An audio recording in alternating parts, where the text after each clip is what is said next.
Assalamualaikum warahmatullahi wabarakatuh. Bertemu lagi dengan saya yaitu Pak Risandi pada mapel yang sama yaitu bisnis online di kelas 12. Oke. Sekarang kita sudah memasuki part yang kedua masih dalam konteks yaitu e-commerce ya. Kemarin kita sudah sampai pembicaraan tentang proteksi konsumen ya beraneka ragam sampai sejarahnya juga. Sekarang kita akan membahas tentang e-commerce yang ada di Indonesia. Ya, baik. Beberapa contoh e-commerce di Indonesia sudah banyak sekali kita jumpai. Termasuk mungkin salah satu dari kita, ya, Anda dan saya, kalian dan saya, juga sudah melakukan transaksi e-commerce atau mungkin kita juga sebagai pelaku usaha. Ya, yang pertama contohnya ada jual beli online di marketplace. Ya, marketplace. Jadi tempat pemasaran atau lebih dikenal sebagai tempat memasarkan sebuah produk ya. Transaksi jual beli online di marketplace ini sudah sangat marak sekali di Indonesia ya. Beberapa marketplace yang terkenal di Indonesia kurang lebih seperti Bukalapak, ada Tokopedia, dari Cina itu ada Shopee, ada blibli.com, yang mungkin asli dari Indonesia adalah kaskus.co.id dan lain sebagainya ya. Lalu contoh yang kedua adalah internet banking ya. Internet banking atau lebih dikenal dengan sekarang m-banking atau mobile banking. Kalau dari pertamanya adalah SMS banking ya. Transaksi ini melakukan pembayaran melalui internet dan jaringan telekomunikasi dan juga merupakan bagian dari yang tak terpisahkan dari kegiatan e-commerce ya. Yang ketiga ada TV kabel dan internet provider. Nah, untuk saat ini, masa-masa pandemi COVID-19 ini, yang sekarang paling dominan dan meningkat drastis penjualannya adalah internet provider. Kenapa? Karena dengan internet, orang akan bisa melakukan komunikasi jarak jauh. Dan memang dibutuhkan sekali komunikasi jarak jauh di masa pandemi ini. Ya.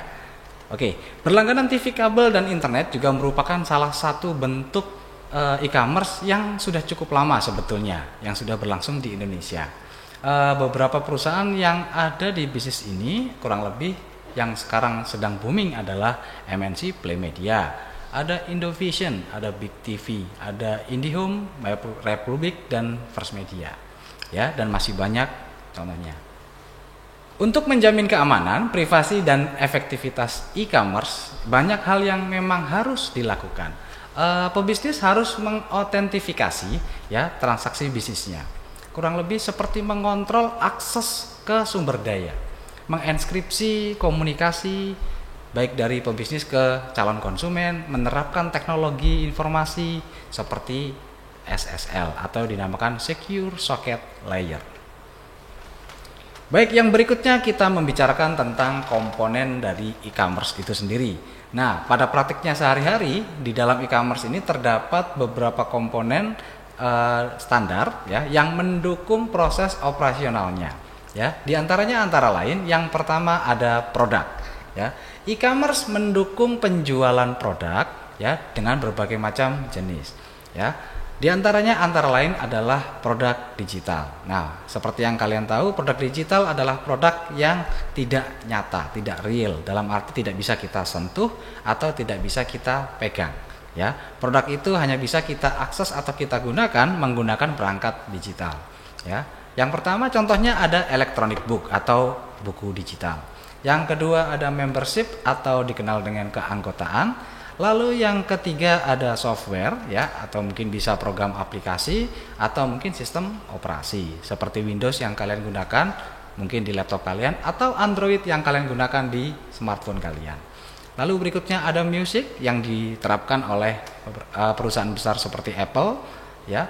Pada saat pengguna iPhone atau mungkin MacBook ingin mendownload sebuah musik ya lewat aplikasi iTunes ya, maka mereka harus mengeluarkan sedikit uang. Nah, ya.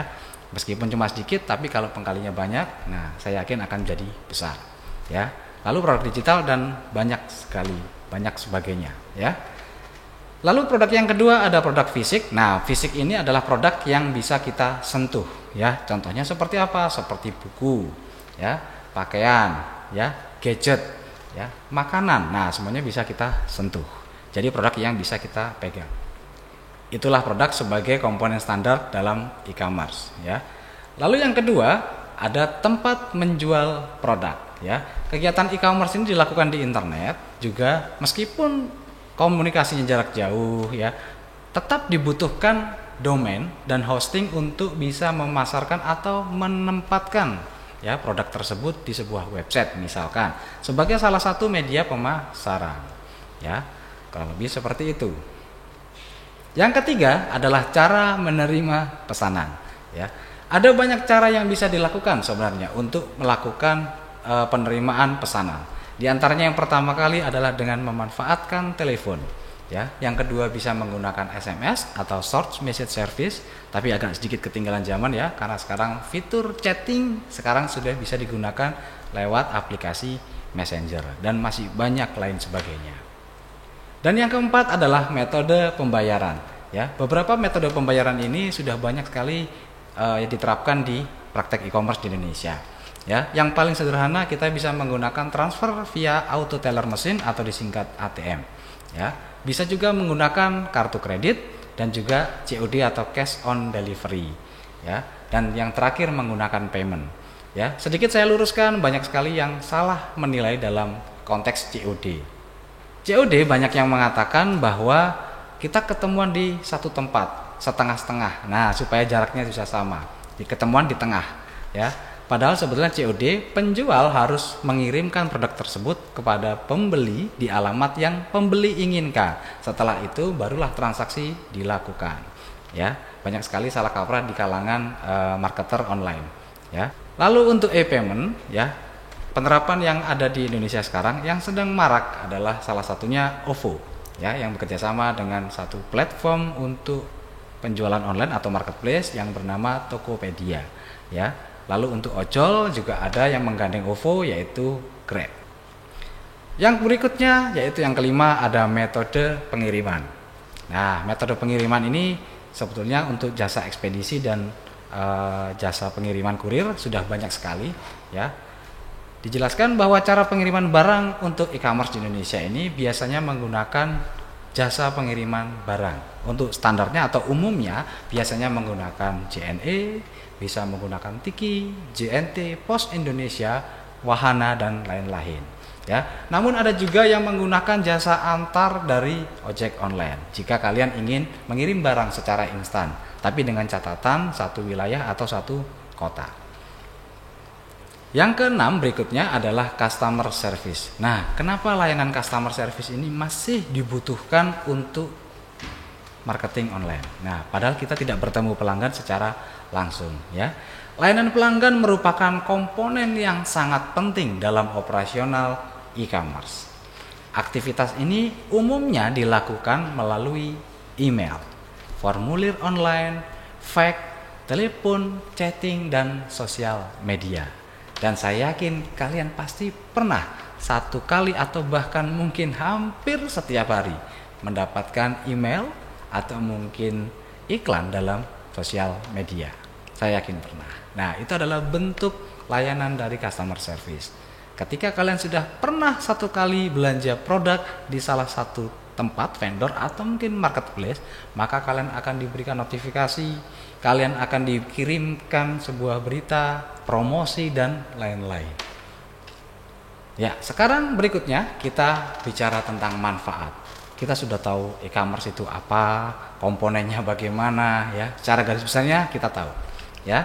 Sekarang kita bicara manfaat. Kira-kira manfaatnya apa sih e-commerce ini bagi bisnis, ya, bagi bisnis itu sendiri dan bagi konsumen. Dari sudut pandang bisnis, ya, e-commerce ini memberikan banyak sekali manfaat sebetulnya, ya, termasuk bagi para pengusaha. Nah, beberapa manfaat e-commerce, ya, dalam dunia bisnis diantaranya satu, manfaat e-commerce bagi pelaku bisnis. Manfaat bagi pelaku bisnis, ya, salah satunya yang pertama adalah kemudahan dalam aktivitas jual beli.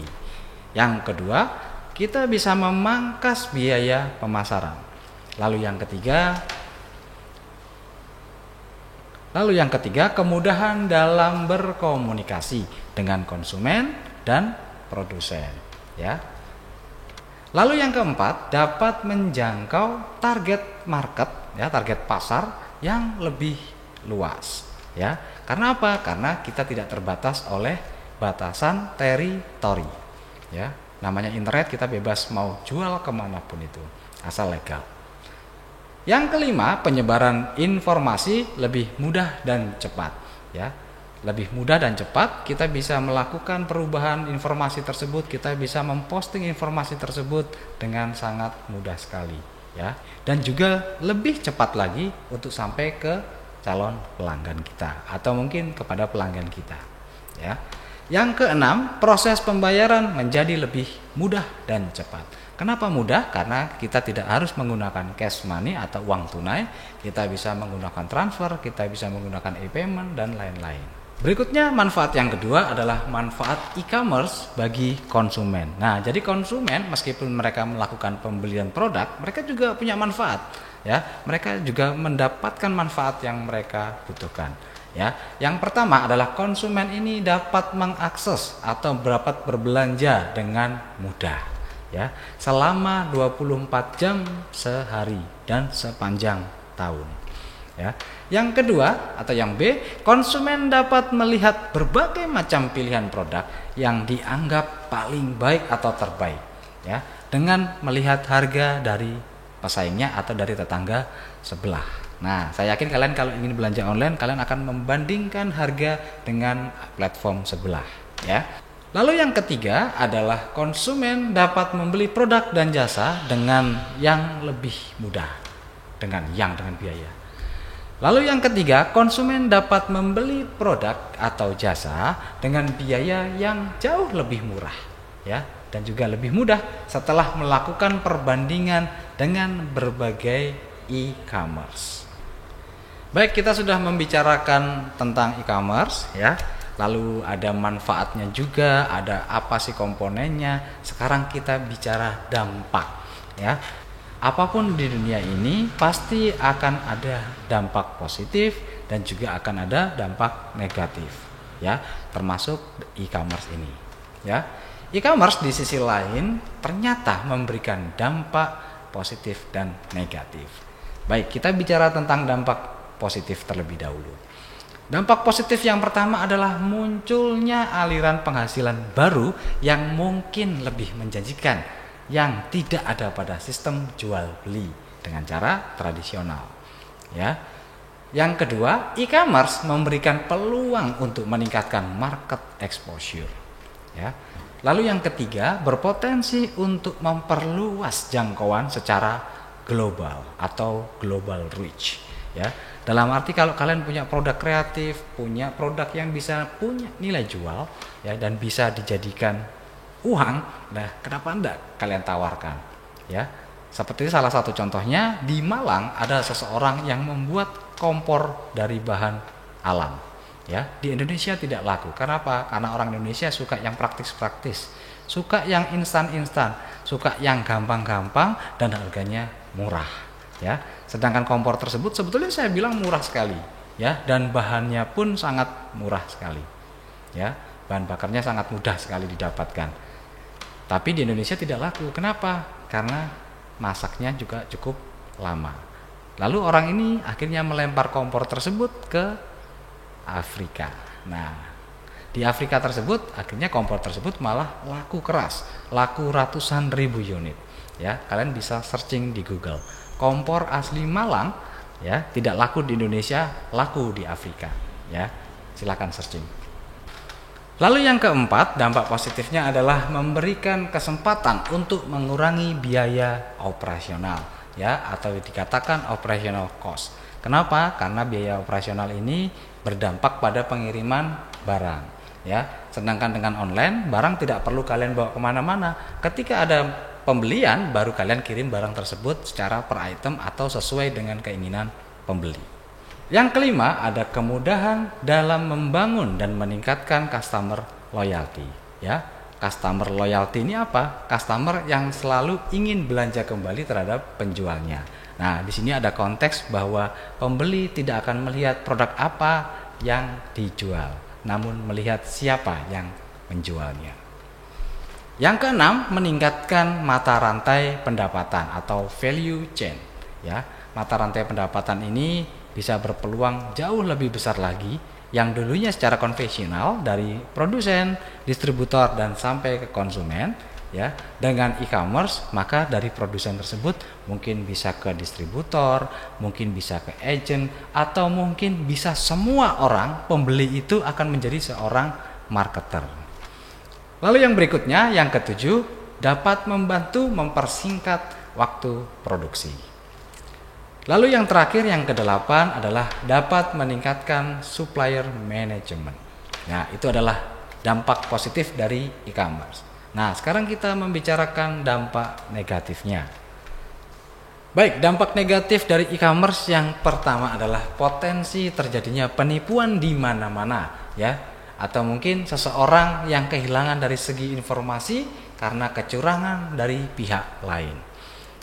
Lalu dampak yang kedua adalah kemungkinan terjadinya pencurian data dan informasi rahasia ya, terutama informasi yang berharga yang dapat mengakibatkan kerugian besar kepada korban. Kenapa data kita bisa dicuri? Ya, barangkali dari server pemilik platform mungkin tidak terlalu kuat keamanannya atau security-nya, ya, sehingga data tersebut bisa dibobol, entah itu oleh hacker, entah itu oleh perusahaan pesaing dan lain-lain, ya. Lalu yang ketiga, dampak negatifnya adalah potensi terjadinya kehilangan kesempatan bisnis atau kerugian pelanggan yang diakibatkan oleh gangguan sistem. Ya, misalnya human error dan gangguan listrik tiba-tiba atau mungkin gangguan jaringan internet. Lalu dampak yang keempat adalah kemungkinan terjadinya akses yang dilakukan oleh orang lain tanpa otorisasi atau autorisasi. Ini adalah perizinan, ya. Misalnya seperti hacker tadi saya katakan yang sengaja membobol sistem dari perbankan, dan sebetulnya di Indonesia juga sudah pernah terjadi, sudah beberapa kali terjadi. Ya. Lalu dampak negatif yang kelima adalah kampanye negatif via internet yang dilakukan oleh kompetitor dari usaha kita, ya, yang dapat berakibat buruk dan mungkin fatal bagi bisnis kita.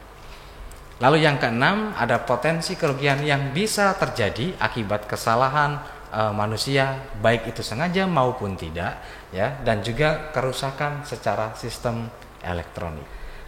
Baik, untuk kali ini cukup sampai di sini part 2. Nanti kita akan bertemu di part 3. Kita akan membicarakan bahwa e-commerce ini seperti apa di Indonesia, ya, yaitu e-commerce di Indonesia semakin menjanjikan, baik dari kalangan atas, menengah dan juga bawah, ya.